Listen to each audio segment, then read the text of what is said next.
يا رب صل وسلم دائما أبدا على حبيبك خير الخلق كلهم.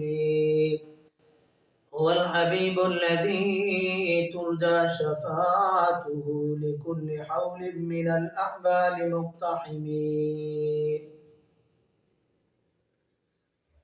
میں نے اس ذات پہ کہنے کی جسارت کی ہے جس کے دامن پہ فرشتوں نے عبادت کی ہے.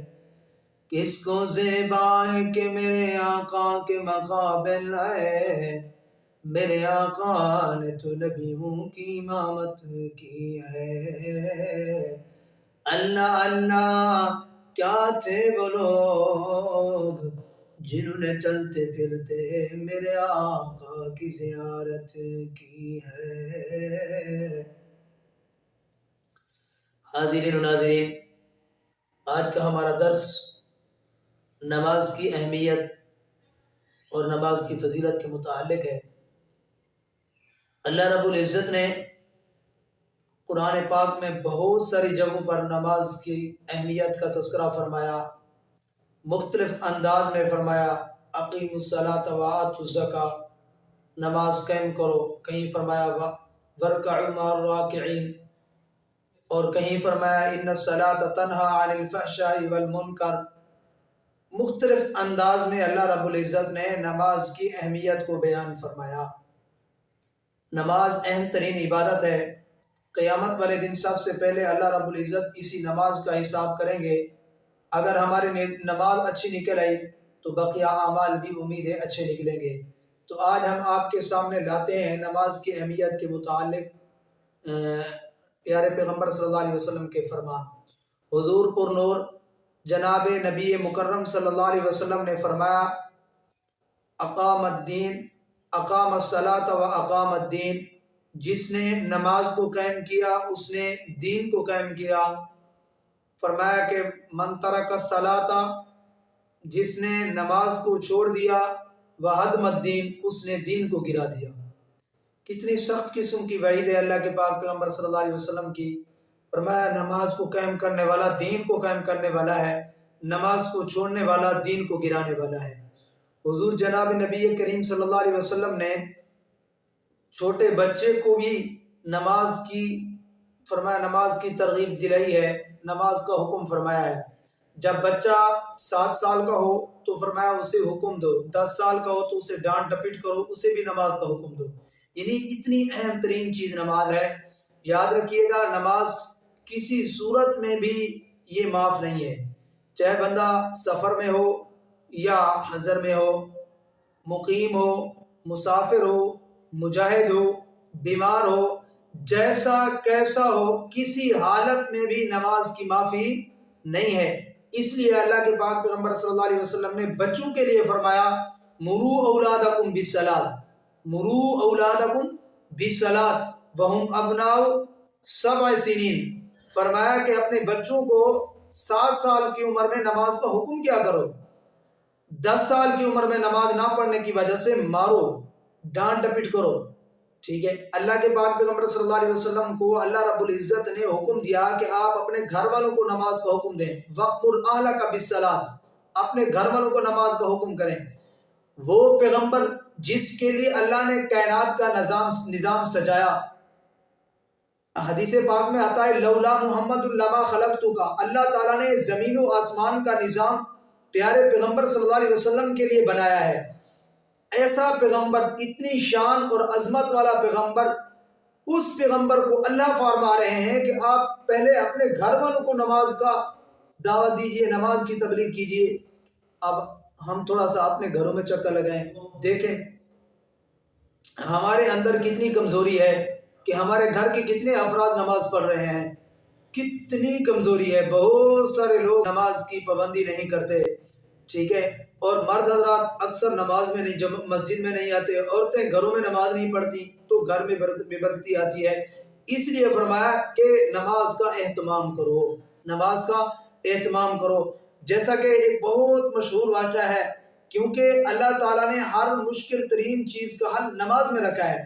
جناب نبی مکرم صلی اللہ علیہ وسلم کی زندگی کا مطالعہ کریں. آپ جناب نبی کریم صلی اللہ علیہ وسلم جہاں جاتے اگر کسی چیز کی ضرورت آتی تو تب بھی میرے پیغمبر مسجد نبوی میں آ کر سب سے پہلے اپنا رابطہ اللہ کی ذات سے کرتے, 2 رکعت نماز نفل پڑھتے. تو نماز پڑھنے سے مسائل کا حل ملتا ہے. ہر مشکل ترین چیز کا حل اللہ نے نماز میں رکھا ہے. ہم نماز پڑھیں گے, ہمارے مسائل کو حل کرنے والی ذات اللہ کی ذات ہے. اللہ کے علاوہ کوئی انسان مسائل کو حل نہیں کر سکتا. اسی لیے سب سے پہلے ہم اپنا تعلق اللہ کی ذات کے ساتھ اچھا بنائیں. اللہ کی ذات کے ساتھ ہمارا تعلق جتنا اچھا ہوگا اتنے ہم دنیا کے اندر اچھے رہیں گے اور ہماری زندگی اچھی ہوگی اور ہمیں کسی قسم کی پریشانی نہیں ہوگی. واقعہ مشہور ہے, ایک مزدور آدمی تھا, سفر پہ جا رہا تھا. راستے میں اسے ایک شخص مل گیا, کہنے لگا کہاں جا رہے ہو؟ اس نے کہا میں فلاں شہر کو جا رہا ہوں.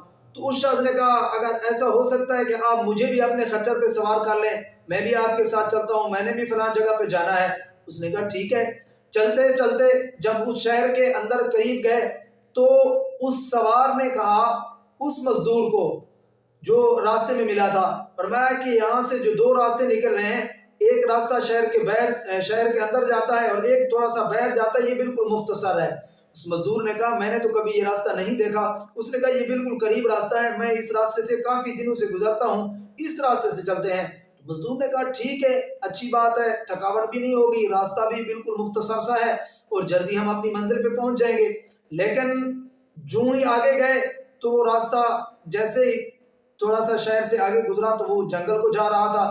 جنگل میں گئے, جیسے ہی جنگل میں چلے تو اس شاہ سوار جو درمیان میں اس نے شخص کو اٹھایا تھا, اس نے اپنی نیام سے تلوار نکالی اور اس مزدور کو کہا کہ میں آپ کو قتل کرتا ہوں, مارتا ہوں. خیر اس نے کہا کہ مجھے نہ ماریں, آپ کو سامان کی ضرورت ہے, گھوڑے کی ضرورت ہے, جو چیز آپ لینا چاہتے ہیں میں آپ کو دیتا ہوں, آپ مجھے نہ ماریں. اس نے کہا نہیں, میں کسی صورت میں آپ کو نہیں چھوڑوں گا. یہ سارے دیکھیں قبرستان میں جتنے بھی پڑے ہیں نا, یہ سارے ان کو میں نے قتل کیا ہے, مارا ہے, آپ کی جان بھی نہیں بچ سکتی. تو اس نے کہا اچھا آپ ایسا کریں, مجھے 2 رکعت نماز نفل پڑھنے دیں, 2 رکعت نماز پڑھنے دیں. اس شخص نے تو اس نے کہا انہوں نے بھی ایسے باتیں کی تھی, ان کو بھی اپنی نماز نے نہیں چھڑایا تھا, یہ بھی ایسے باتیں کر گئے تھے کہ ہم 2 رکعت نماز نفل پڑھ لیں اور 2 رکعت نماز نفل پڑھنے کے بعد آپ جو کچھ کرنا. خیر اس نے جب 2 رکعت نماز نفل کی نیت کی تو ظاہر بات ہے آپ جلدی سے وہ جو ہے ایک نماز کی طرف اس کی توجہ, دوسرا اس ظالم کا ڈر کہیں یہ قتل نہ کر دے. نماز کے اندر کے جو الفاظ ہیں وہ ڈائریکٹ اللہ کو گڑ گڑا رہا تھا, رو رہا تھا اپنی نماز میں. تو چونکہ اللہ تعالیٰ نے اس کی مدد کے لیے ایک ایسے شخص کو بھیجا جو آیا اور اس نے اس ظالم کو تیر مارا جس کی وجہ سے یہ مر گیا. وہ شخص نماز پڑھنے والا جلدی سے سجدے میں گر گیا, اللہ کا شکریہ ادا کیا, اللہ تیرا شکر ہے تو نے مجھے بچایا ہے. اب اس نماز کی برکت کی وجہ سے وہ بندہ بچ گیا ہے, اس کا جو ہے شکریہ ادا کیا. اتنا تو بتا دے تو کون ہے؟ اس نے کہا جس ذات کو تو پکار رہا تھا اس ذات کا میں غلام ہوں. جیسے فرمایا قرآن پاک میں اس آیت کا تذکرہ فرمایا امن یجیب المضطر اذا دعاہ. تنگی اور تکلیف کی صورت میں, مشکل کی صورت میں انسان اپنے رب کو پکارے, تو اس بندے نے بھی اپنے رب کو پکارنے کے لیے یہ ایک طریقہ اپنایا نماز والا, تو اللہ تعالیٰ نے اس کی مدد کر دی. تو حاضرین و ناظرین دیکھیے, انسان نماز پڑھتا ہے, اپنے مسائل کا حل نماز میں کرے. آج ہمیں تنگی تکلیف آتی ہے, ہم بندوں کے پاس جاتے ہیں, ہمارے مسائل کا حل بندوں کے پاس نہیں ہے, ہمارے مسائل کا حل اللہ کی ذات کے پاس ہے. ہم اللہ کی ذات سے جائیں اور اللہ کی ذات سے اپنے مسائل کا حل کروائیں. تو قرآن پاک میں بہت سارے عجیب و غریب واقعات آتے ہیں نماز کے متعلق. ہمیں کسی صورت میں نماز نہیں چھوڑنی چاہیے. نماز اگر ہم چھوڑیں گے تو جیسا کہ میں نے آپ کو بیان فرمایا کہ اللہ کے پاک پیغمبر صلی اللہ علیہ وسلم کا فرمان ہے, جو نماز چھوڑتا ہے گویا کہ اس نے دین کو گرا دیا ہے, اس نے دین کو گرایا ہے, اتنا بڑا اس نے نقصان کیا ہے. تو حاضرین اس لیے آپ خود بھی نماز پڑھیں, نماز کا اہتمام کریں, اپنے بچوں کو بھی نماز کی فکر دلائیں اور نماز کا پابند کریں. اللہ تعالیٰ میرا اور آپ کا حامی و ناصر ہو. جزاک اللہ. اللہ حافظ.